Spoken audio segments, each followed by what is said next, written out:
Dae-doo, a name notorious in South Korea as one of the vilest, most depraved men to ever shake the land of the morning calm.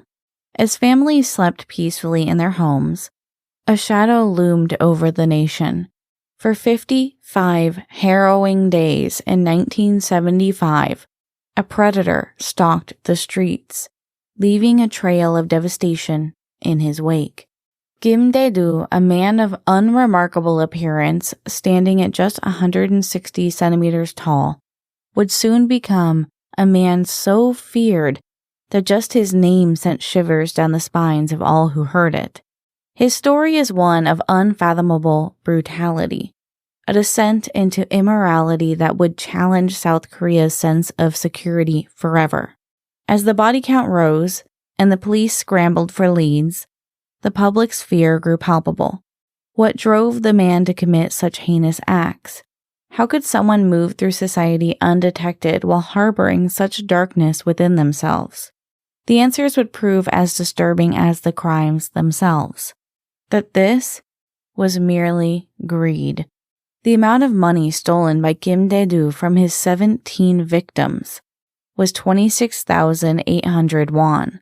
Today, that would just be a few 100,000 won total, or less than a few hundred US. That is what 17 lives were worth to Dae-doo.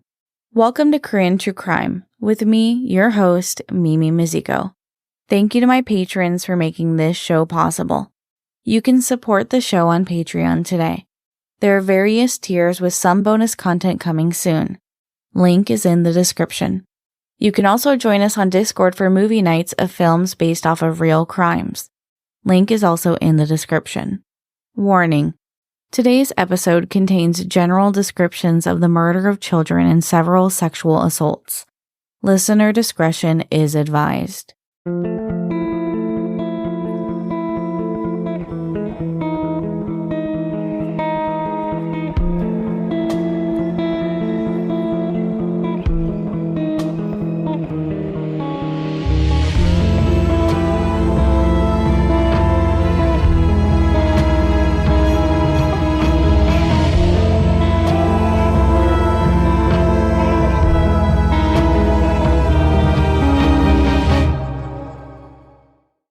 Dae-doo was born on November 17, 1949 in Yeongnam County, South Jeolla Province. He was born in a very rural area of Yeongnam, and his parents were incredibly poor. Their home was not much more than a shack on 4 acres of rice paddies. Being a farming family, it was beneficial to have as many children as possible to help with the farm, and those children would eventually support them when they could no longer do the hard work of tending to a rice farm. So the couple had 7 children, 3 sons and 4 daughters.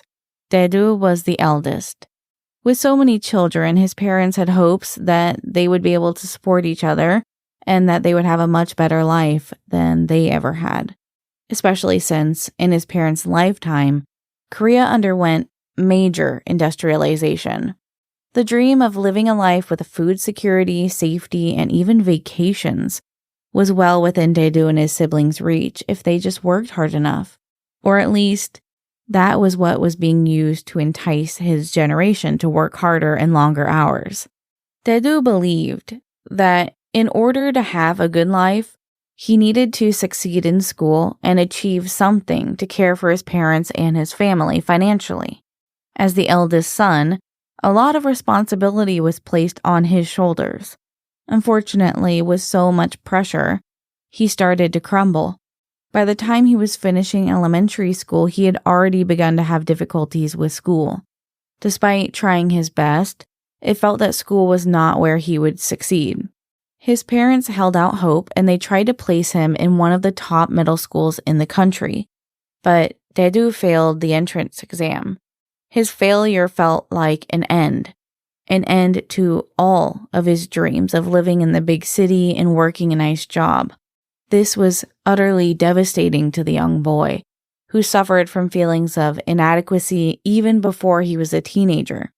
Along with difficulties in school, Dae-doo was very small for his age. Even in adulthood, he was only 160 centimeters tall, or about 5'3", and 50 kilograms, or 110 pounds. He had always been very slender growing up.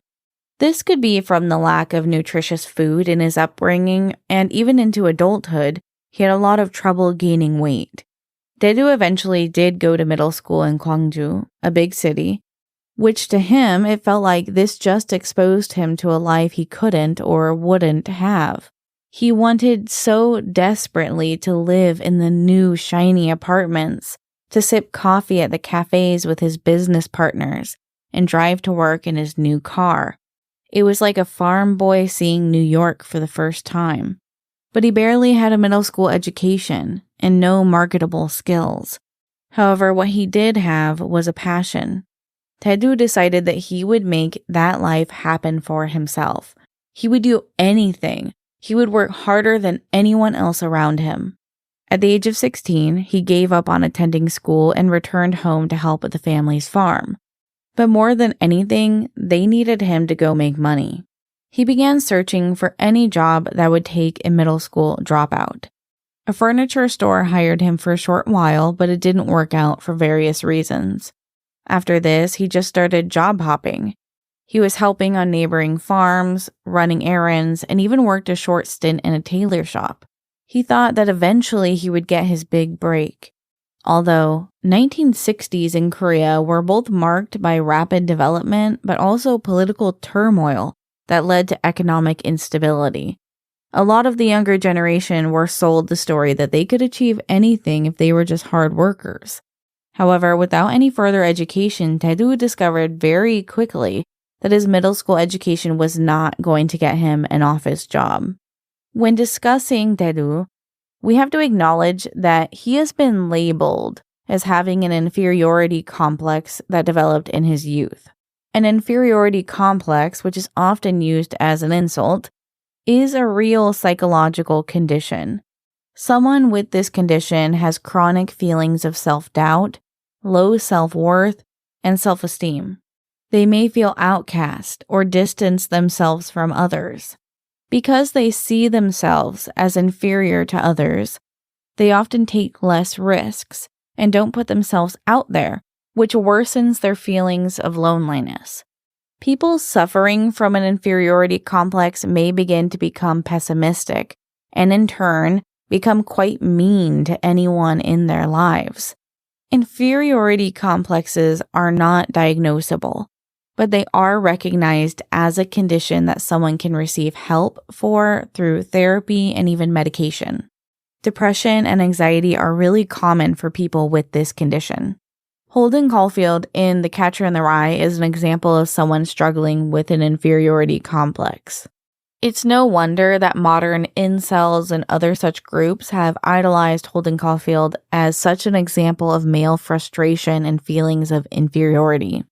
Catcher in the Rye so perfectly depicted these feelings that many men had struggled with and could never speak about, especially since their feelings often left them isolated from the world.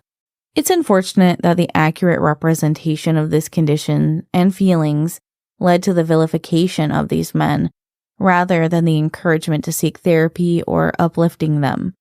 Dae-doo most likely had not heard of Holden Caulfield, but nevertheless, he struggled with much the same in silence. As his feelings turned into resentment towards others, his passion for creating a good life for himself turned him towards petty crime. Dae-doo's greed began with shoplifting or pickpocketing. At first, when he was 19 or 20, he had returned to live with his parents, but after just a few days, he decided he wanted to live in Seoul, the largest metropolitan city of dreams. He had saved up some money from working odd jobs over the past few years and was able to rent a place in Seoul. Renting a small room in Seoul would have cost 10,000 won per month at this time. Dae-doo didn't have that kind of money, so he found a tiny, closet-sized space that he could rent for 3,000 won a month. His money was dwindling fast, and he figured this would be as good a time as any to enlist in the military. He'd be paid a small amount of money, have free housing and food, and maybe it would help him find a job. However, this is now the 1970s. Korea is in extreme poverty. Unless your family was wealthy, there was no chance of you moving up the economic ladder.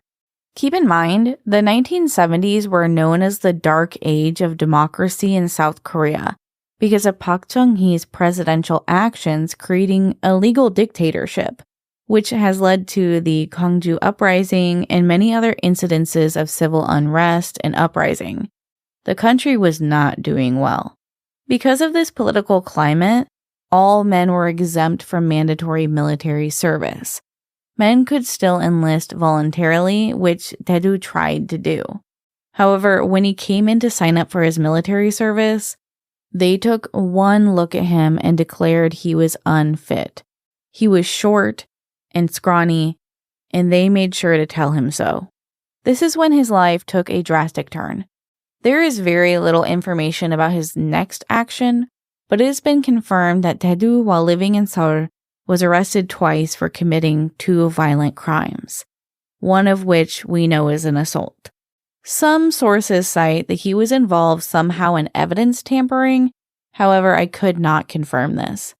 Regardless, he was sent to prison for 1 year and 6 months with 3 years of probation in 1973 at the age of 24. He was released on May 17, 1975 from Suwon prison, and immediately after being released, he had the stain of being an ex-convict.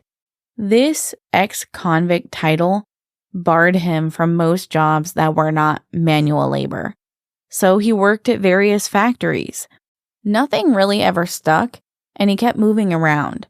He tried to stay on the straight and narrow after his time in prison, but he was having a difficult time re-entering society.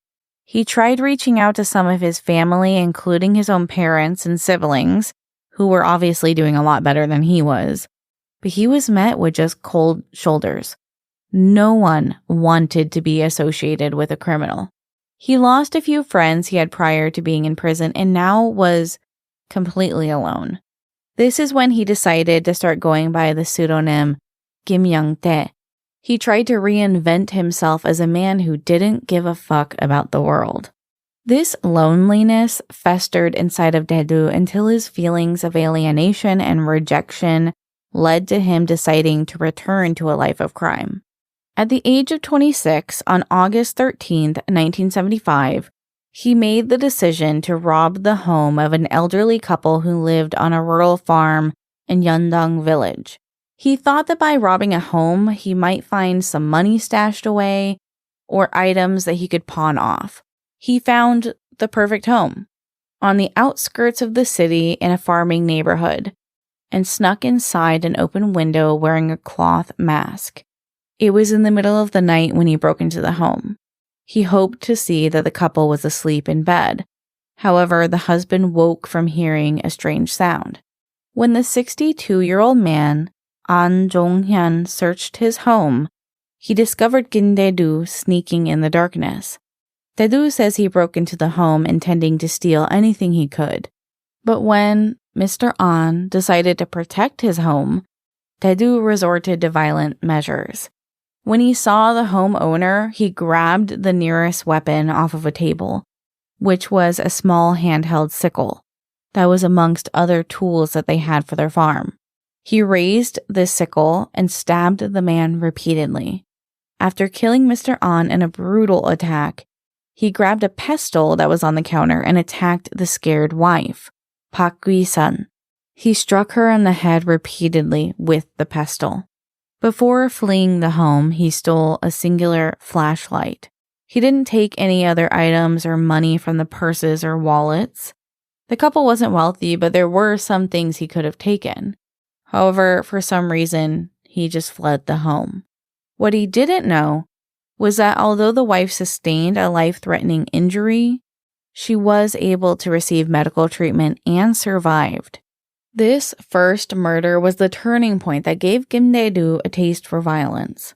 By chance, in the next few days, Kim Dae-doo saw someone he knew on the train to Suncheon. He had seen Kim Hae-eun, who was a former cellmate of his in prison. Hae-eun was a 29-year-old man from Suncheon and was taking the train home. Haeun had a violent past and was also struggling with being labeled an undesirable following his release from prison. The two men had bonded while in prison, which many believe is the reason that Dae-doo had murder on his mind. When Dae-doo told Haeun what had happened just days prior, rather than being appalled by the admission that he had murdered what he believed was two people, the two men started plotting a way for them to make more money. The two men shared a very similar way of holding themselves, as if Dae-doo's inferiority complex had begun to develop into a superiority complex. He felt so isolated from the world around him, he just decided that everyone else was worthless. 6 days later, on August 19th, 1975, Dae-doo and Haeun walked around Muon County, a county that's on the southwest coast of Korea. They walked along the railroad tracks thinking what home they could target to rob. They spotted a small shop that looked like it was ran by a couple in their 50s. Easy targets. This store didn't look profitable or like they would have much cash on hand. It was barely more than a hole in the wall that had been there for generations. The shop was just a small convenience store that sold some groceries, knickknacks, and drinks for the neighborhood. The couple who owned the store was 55-year-old Mr. Park Hyun-gong and 56-year-old Mrs. Seo Gui-sun. They lived in the attached home with their 6-year-old grandson, Gi-bong. Mr. Park and Mrs. Seo were fast asleep when the two men broke into their home, but were quickly awoken by shouting, demanding that they hand over all of their valuables and money. The couple said that they had 20,000 won in the store and tried to get the men to leave their house, but Dae-doo and Haeun had planned to use violence. They attacked the two victims, viciously killing them in front of the 6-year-old boy. Dae-doo decided that to commit a perfect crime, they couldn't leave behind any witnesses. They grabbed the young boy and started to attack his head with a blunt object. Dae-doo saw the child taking his last breaths and began to stomp on his head with his boot until the boy died. The police would question Dae-doo about the brutality of this and why he murdered the boy with such depravity, to which he said, "Adults would remember my face. I murdered the children because their cries were annoying." Some experts on this case believe that it was in prison that Dae-doo's inferiority complex became a homicidal rage. But I wonder if his isolation and time spent alone in adolescence is where the signs of his violent tendencies occurred, away from the eyes of others. After killing the grandparents and grandson, Dae-doo and Haeun went into the convenience store and stole 250 won, which is just a few cents, as well as bread, drinks, and snacks. After being unable to locate the 20,000 won that the grandparents said was in the store, they just left as if nothing had happened. They wandered around the neighborhood eating the stolen food and agreed that if they were going to commit another crime together, they would do it in Seoul, where people had a lot more money. They agreed to meet up again in the future, but after spending the next 19 days together wandering around, Haeun got on a train and parted ways with Dae-doo. Dae-doo wandered alone for the next few days until he traveled to Dongdaemun, Seoul, where his cousin was living. The cousin lived in a rougher neighborhood that had a lot of poverty, and Dae-doo saw a man who was living in a dilapidated home that the police would refer to as no better than a tent. On September 7th, he broke into this home and found the 60-year-old man, Tae Jong-yong, who resided there. He entered the home with the sole intent to commit another murder. There was nothing he could steal from this man who was almost homeless. He had gotten the itch again, not pretending he was doing this for money or valuables. He murdered the man who lived there and left the home to return to his cousin's place, knowing that the police would not be searching the abandoned-looking residence anyways. 18 days later, on September 25th, 1975, Dae-doo took a train to Pyeongtaek. This area was very peaceful, rural, countryside with farms, and families that all knew one another. Dae-doo wasn't familiar with this area, but it was very similar to where he grew up. He scoped out which house he wanted to target. He found a home belonging to a family of 4. A 71-year-old grandmother, Tae-ok Kim, an 11-year-old granddaughter, Mi-jung, 7-year-old grandson, Sang-ho, a 5-year-old grandson, Ho-jin. Dae-doo's debasement had only continued to grow in the last 18 days. His cruelty was worsening with each thought that he had. He broke into the home and grabbed a meat cleaver from the kitchen. First, he targeted the grandmother, then the 2 male children, swinging at them until they were unrecognizable. He swung the meat cleaver alongside a hammer, slashing and bashing in the boys' faces. The police remarked that their faces were so mutilated that they'd never seen anything so gruesome. At this point, he'd swung the meat cleaver with such ferocity that he'd almost broken the blade from the handle. The only survivor at this point was the 11-year-old girl, who he turned to and chased out of the house. He caught her and forced her clothes off to sexually assault her. But when he discovered he had difficulties becoming erect, he decided to end her life instead. Rather than killing her the way he had done to the rest of her family, he grabbed some rope that he fetched from inside the house and tied her to a tree outside. Inside the home, he also got a bojagi, a cloth used to wrap nice things like gifts or to transport them nicely. No one heard the girl's screams for help. Their home was so far from the neighbors that there was almost no chance of anyone coming to her rescue. Dae-doo brought the cloth outside and tied it tightly over her head, making sure it was covering her mouth and nose. He then used a hammer on her head to murder her, although the police said, officially, she died from suffocation. Before the Che family had been discovered, 2 days later on September 27th, Dae-doo had struck again. He traveled a few hours north to Yangju near the Han River. There, he searched for another home, away from witnesses that he could target. He was looking for homes of people who were elderly, with children or women only, in rural areas or impoverished areas. There was a man in the home. He wanted the victim to be old or weak. Remember, Dae-doo was 110 pounds wet. He hadn't worked out or done any manual labor to become stronger, so he realistically could only target people who were defenseless or weaker than him. Considering he was targeting people who were sleeping, it was clear that he knew the limitations he had in choosing victims. In Yangju, he found a multi-generational home. He had not only gotten away with his previous murders, which were not being connected at this point because they were in different jurisdictions, but he'd also murdered 10 people with very little difficulty. This would play into his brazenness when choosing the rest of his victims. In this home, he found a couple who had a 3-year-old child, Mr. Byun-dae-gyu, 40 years old, and his wife, Mrs. Son Young-ja, 37 years old, and their 3-year-old son, Jong-soo. Living with them was also one of their grandmothers, as well as the eldest daughter, Hye-young. Using a hammer, Dae-doo went through the home, killing the husband and wife in their room, and then turning to the 3-year-old boy. He attacked and knocked out the grandmother and eldest daughter as well. However, they thankfully survived their injuries. He stole around 21,000 won from the home and disappeared into the night.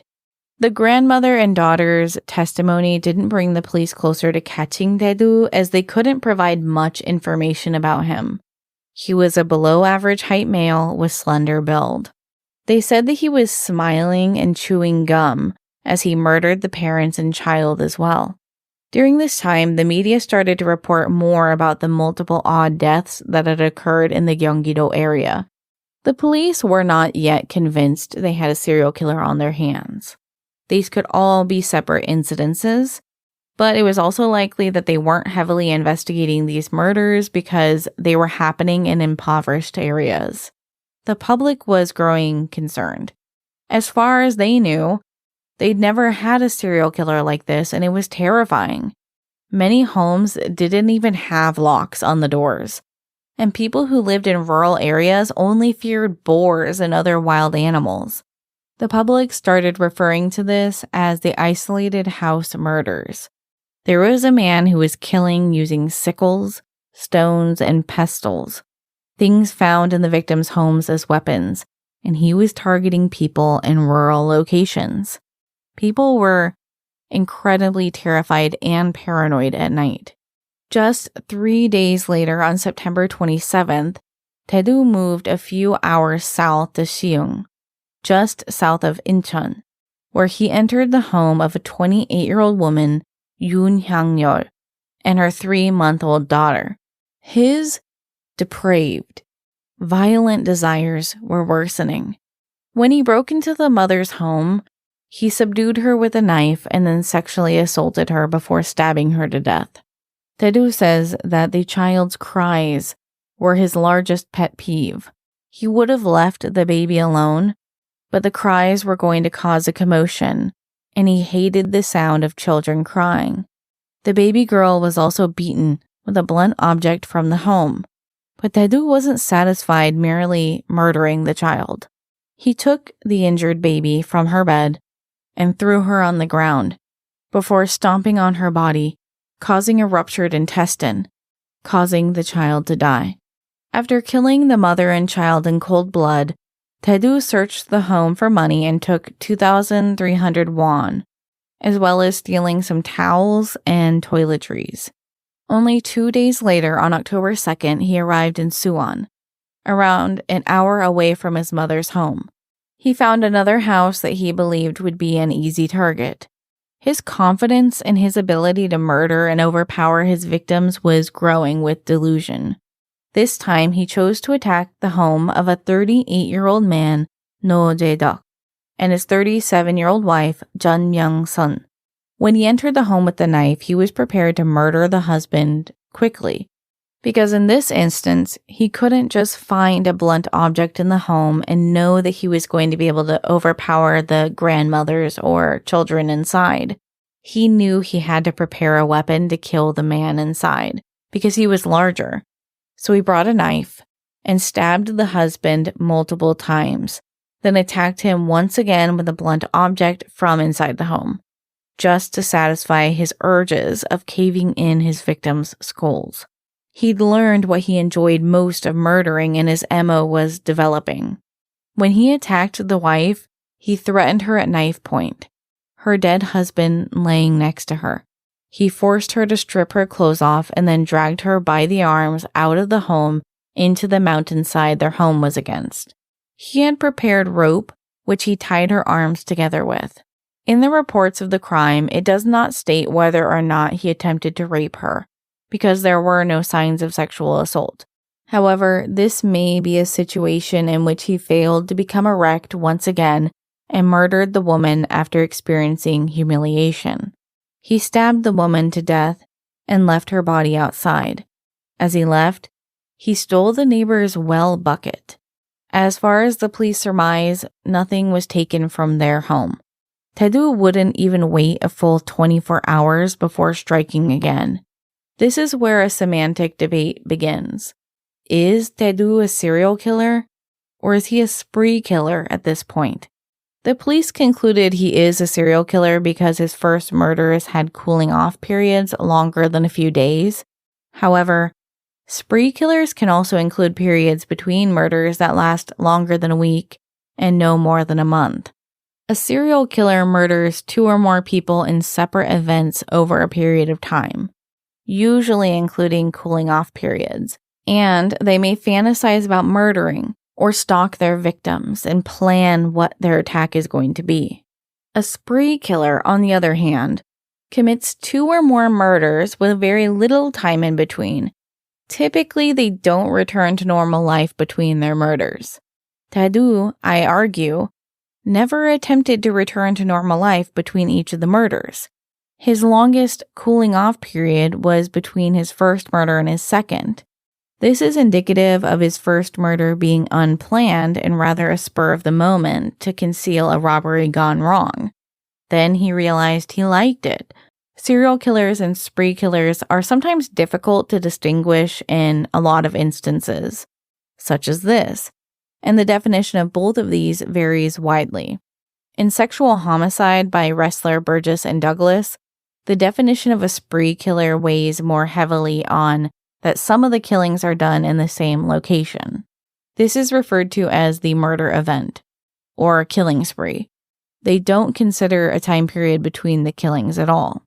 Dae-doo's motivation appeared to be choosing homes where he could find multiple victims that were easily overpowerable, and he was confident that he could murder.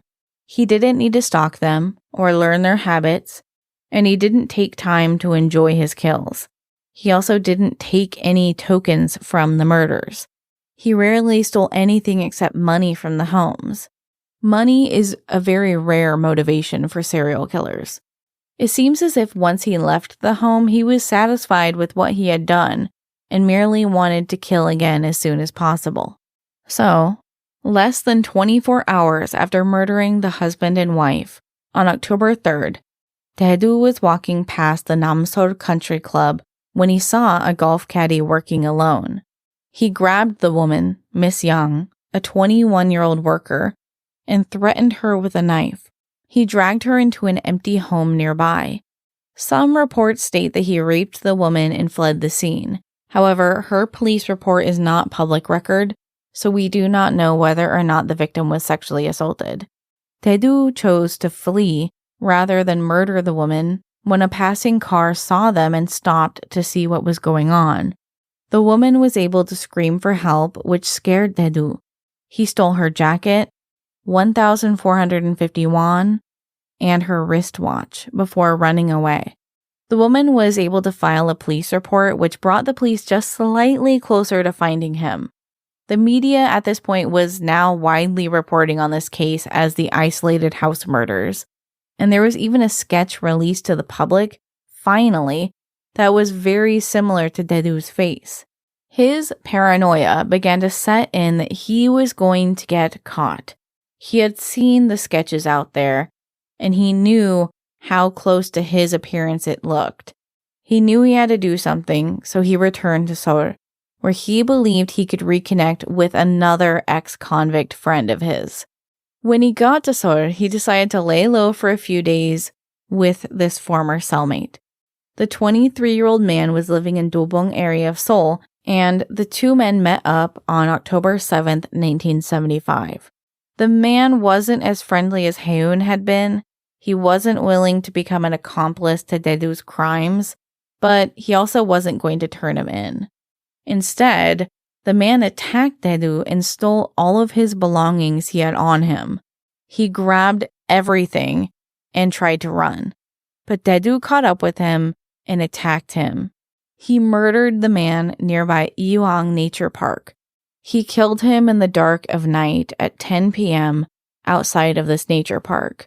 This area was not high traffic, so there were no witnesses of the two men fighting over this measly bag of belongings. Or at least, no one came forward that they had witnessed it. Dae-doo stood over his body, retrieved his belongings, and then took off the man's jeans because they were a higher quality than what Dae-doo could afford and he wanted them. Because he wanted so badly to keep these pants. His greed would be his downfall. Dae-doo walked directly with the pants in his hands to a dry cleaner's nearby at Cheongyang-ni Station and asked if they could get the bloodstains out of them.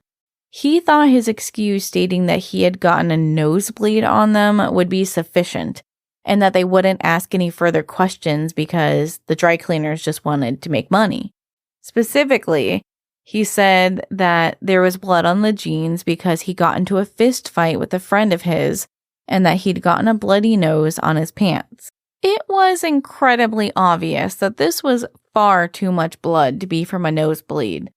But not only that, Dae-doo didn't have a black eye or bruising on his nose that would indicate he was in a fist fight. The blood was also incredibly fresh and wet to the touch. There was no way that the worker was going to believe this story. The worker, Ha Geun-bae, did accept the pants and acted as if everything was normal. They started to clean the pants and then realized something was wrong. They walked to the back of the store and called the police and waited for them to arrive.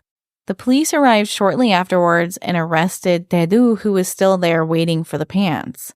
The police immediately recognized that he looked like the man on the wanted posters, the isolated house murderer. Hagun Bae's report led to Kim Dae-doo's arrest, which meant they got a 1 million won reward, which would be closer to 10 million won today, or a bit less than $7,000. The detective who was assigned to Dae-doo's investigation, Hong Se-ho, from the Violent Crimes Unit in Seoul, took Dae-doo's statement, which continued to change repeatedly over time. At first, Dae-doo tried to tell the police that this was just blood from a fight with his friend. He upheld the story he had told to the dry cleaning worker. But later at the station, he told the police in reality he was attacked by gang members in an alley when he was walking home. This story was a lot more believable to the police, who admitted that this story swayed them a little bit. Cheongyangni Station was home to a small red light district where there were small windowed shops with sex workers working inside. Gangs ran these areas and were known to be very violent. The police had been dealing with them for years, so they knew that this was a common occurrence. Detective Hong followed up on this lead and tried to see if Dae-doo was being honest, because they couldn't know just yet if he was indeed the killer they were looking for. The police knew some of the gangsters in the area and had a semi-peaceful relationship with some of them as informants, or possibly there was corruption. When Detective Hong visited the neighborhood Dae-doo claimed to be jumped in, he spoke to some of the gang members patrolling the area. They said none of them had seen a fight or had fought anyone the night in question.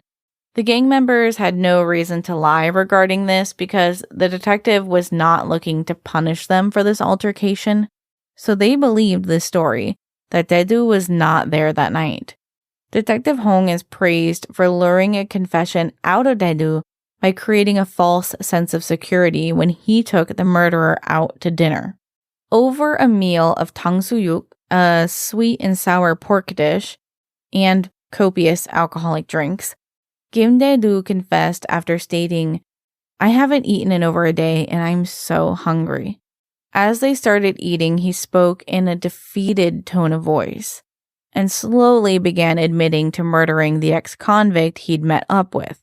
The detective asked more questions, probing for more information until Dae-doo just started confessing to all of the murders, and even implicated Haeun as an accomplice, which led to them arresting him as well.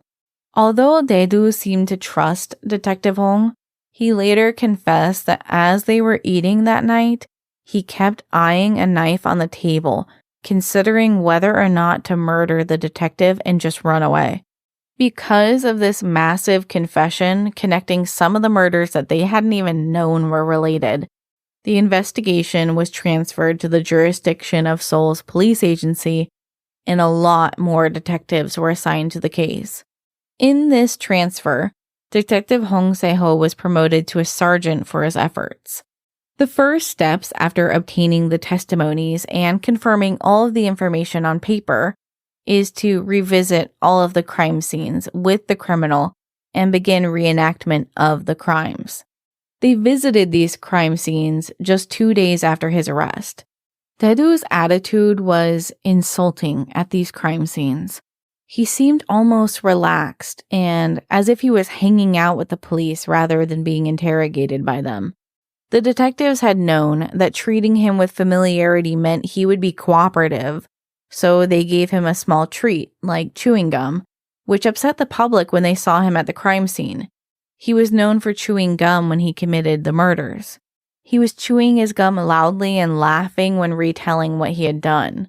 This really upset the nation because his attitude towards taking the lives of 17 people was as if he had heard a joke so humorous he had to continue laughing at it throughout the day as he retold it in his mind. As he was taken in to be held in jail until his trial, he told the reporters, "When I looked down from Namsan, There are many lights, and none of them are mine. Those who had money ate their fill, and people like us starved.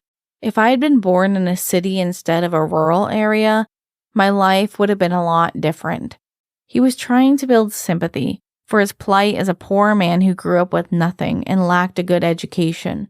This did not work, because the public soon discovered that his parents, although poor, had raised so much money for him to send him to good schools, and that he had so many opportunities to have a financially sustainable life.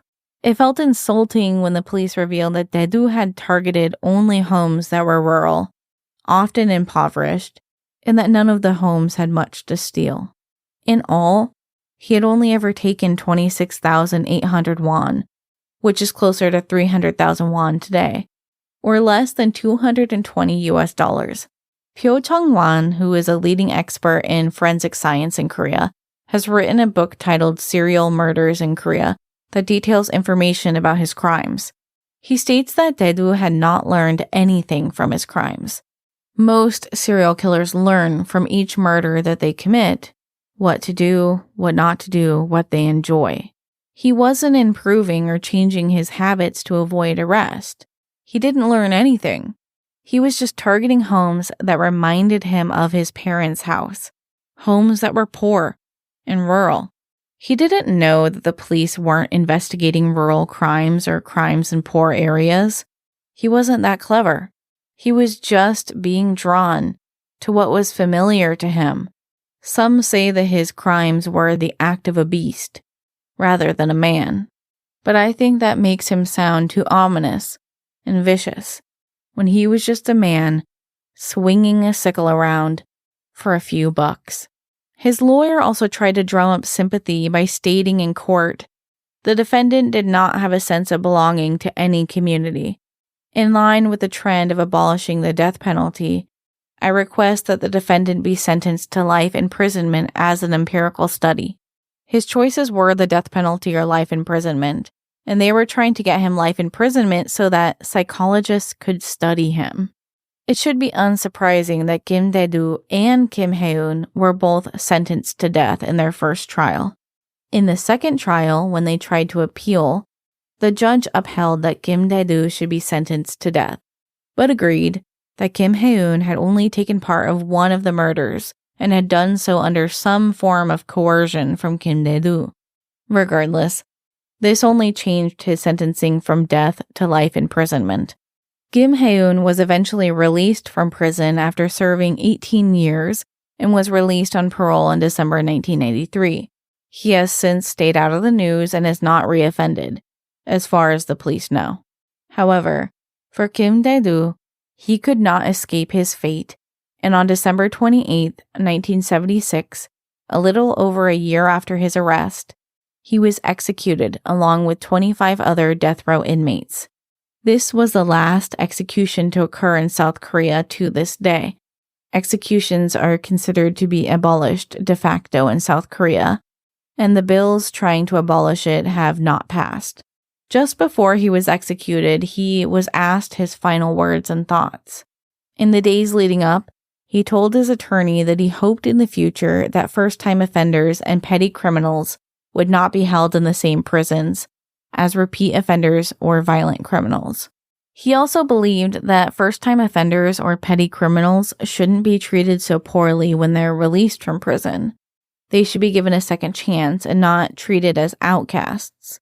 He believed that his own uncontrollable anger was partly or entirely due to how he was treated by family, friends, and employers after he served time for his assault charges. But I think this is an oversimplification considering he had assault charges. In criminology, this is considered labeling theory. I had to study this as part of my program in university. Essentially, what occurs is that labels create self-fulfilling prophecies. If we treat someone a certain way and label them that way, they will become how we see them. Labeling theory has its strengths and weaknesses, considering that some researchers try to insinuate that mental illness or learning disabilities are merely socially constructed labels and that they wouldn't exist without the labels. This is an oversimplification, of course, but it's not a perfect theory is what I'm trying to say. An important fact of labeling theory is that the victim of these labels also self-identifies under this label and believes the role they've been given or have given themselves. So because we treat ex-convicts as delinquents, they will continue to be delinquents and can never rehabilitate. It is interesting that while in prison, the serial killer who ruthlessly murdered converted from atheism to Christianity. I see this a lot when researching violent criminals.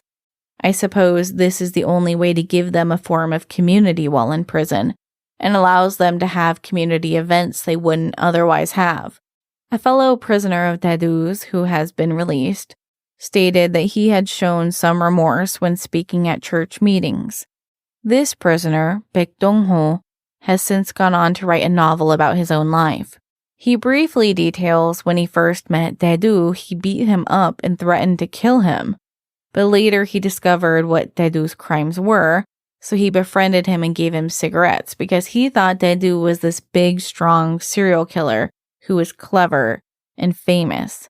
But in reality, he was just a man who targeted the weak and poor. Until his execution, Dae-doo always had an incredible temper, especially when his height or thinness were mentioned. He would suddenly jump into a fight with anyone who upset him. While he was imprisoned at Seoul Detention Center, awaiting execution, he was also exchanging letters with Kim Hae-won, a member of the correctional committee. He confessed in his letters to her that he hoped that they would execute him soon because he was so burdened by guilt and remorse. He begged them to kill him sooner. Dae-doo was so famous because he was considered Korea's very first serial killer ever.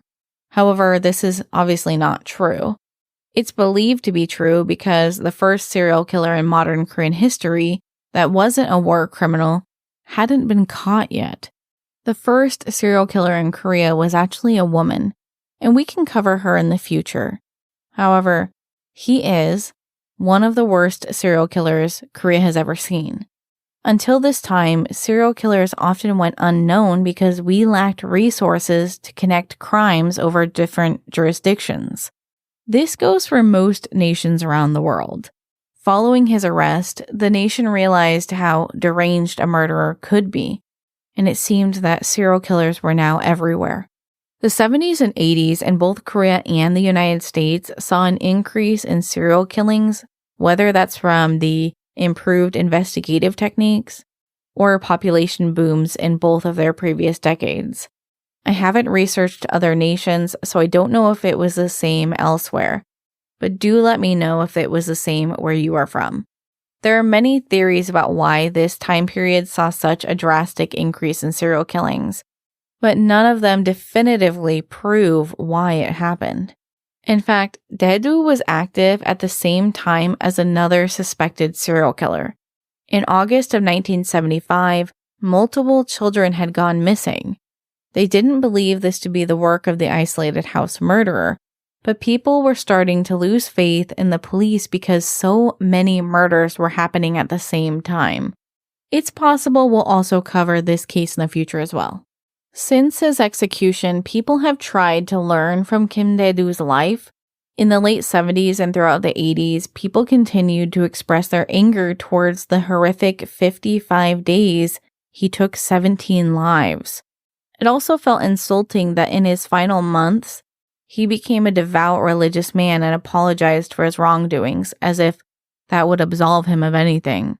He was also incredibly kindly to his fellow prisoners, even sharing the money he made from doing chores with those who had less than him. When writing to the correctional committee member Kim Hae-won, she was in her 40s. She was a teacher and mother of 3 daughters, and with 3 daughters, she had to give up her career. She felt herself falling deep into depression and was feeling apathetic towards her own life. She tried seeking medical treatment and therapy, but instead she found more comfort in religion. It became her community. I don't claim to know much about Christianity, but her words were that she had room in her heart for hope, but was living in such despair that not even a single bud could sprout. However, when she read the newspaper title on October 9th, 1995 that read, "Serial killer Kim Dae-doo was caught," her husband was from the same hometown as Kim Dae-doo. He knew him. It was a very small place. She knew that it wasn't a coincidence and that it was her responsibility to go to him and recruit him to her religion. So she asked her pastor if she could reach out to him, and he agreed. She began writing letters to Kim Dae-doo about his hometown and her husband, trying to make some sort of connection. Then asked if he was interested in hearing about her religion and her story. Dae-doo replied 10 days later. The note was self-pitying, and he referred to himself as a parasite, a sinner worse than an insect. Dae-doo said that he actually could remember her husband and gave detailed information about the elementary school. He said he remembered her husband being a really kind person, and it made him feel even worse about how his life turned out. Reading his letter upset me a little bit because of how self-pitying it was, as if he wasn't in control of his actions. He takes blame, but only in the same breath as complaining about his own life. He asked Haewon if he could be forgiven for his sins, and that he would like to be. So Haewon decided she would go and meet him. She was afraid at first, but when they started talking, she believed he was remorseful. Later, on December 28, 1976, she got a call from Seoul Detention Center, asking her to come visit immediately. She knew what was happening that day. She couldn't bring herself to hear his last words, to witness his execution.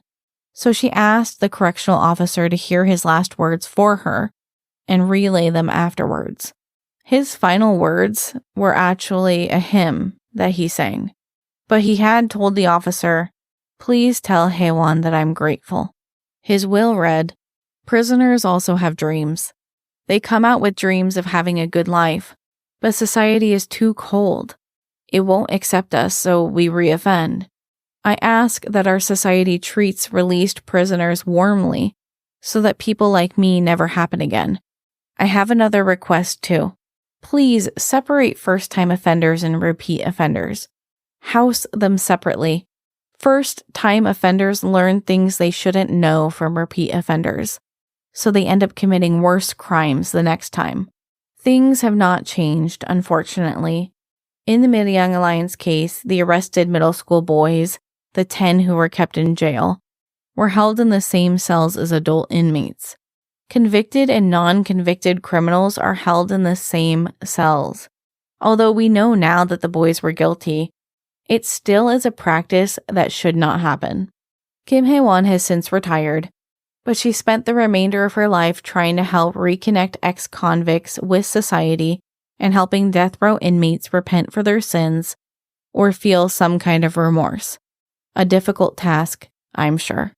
As always, thank you for listening, and thank you to my patrons, Vix Mack, Lala, William White, Jiwon Edwards, Nico, Elijah Hancock, Anomanom, Dr. Bob, Lumos, Emma Brown, David DeFoya, Adriana, Pip, Dade512, Lisa, Veronica, Olive, Caitlin, Missy G, Sharon Evans, Nicey, Breaker O'Day, and Kitten Who for their support on Patreon. Daumay topayo. See you next time.